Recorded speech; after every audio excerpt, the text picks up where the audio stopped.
Hello, and here we are today discussing yet another Transformers movie. But don't worry, yes, it's part of the soft reboot that they are doing, but it may come to a surprise to you. So let's go ahead and review Transformers Rise of the Beast.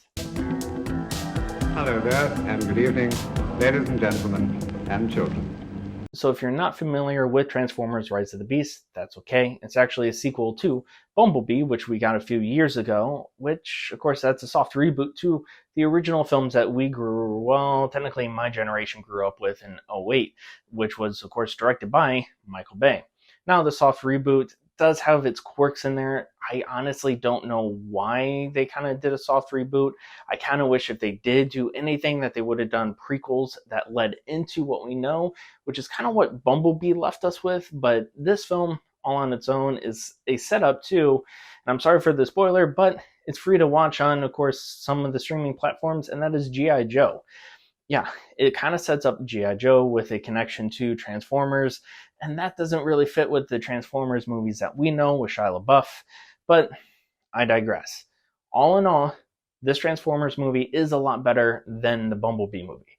In all essence, I personally would put the first Transformers as number one, the second one as number two, quite possibly a tie for third between the Shia LaBeouf third film and Rise of the Beast. I know that's a little shocking, but everything after Shia LaBeouf was kind of like a downfall.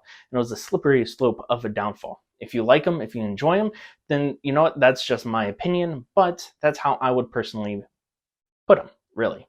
Now, when it comes to the storyline, it does have Unicron in it, which we are teased of the last Mark Wahlberg as the main antagonist for the film after that one, but instead they set up Unicron for this film. Now, is it the end of Unicron? I don't believe so, because I feel like it is going to, of course, venture off to other films too. He may come back in the future. We'll just see. Overall, the story is okay. It's pretty interesting. It does keep you involved a little bit.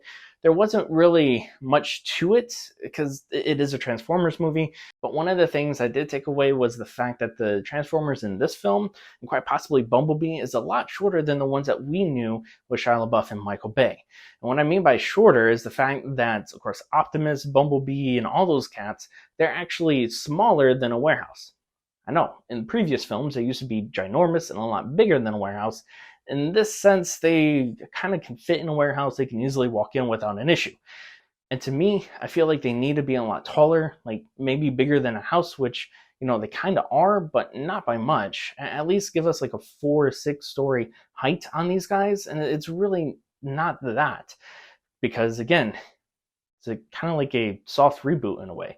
The villain is great as far as Unicron goes, and the antagonist that kind of is in replace of Megatron is pretty good as well.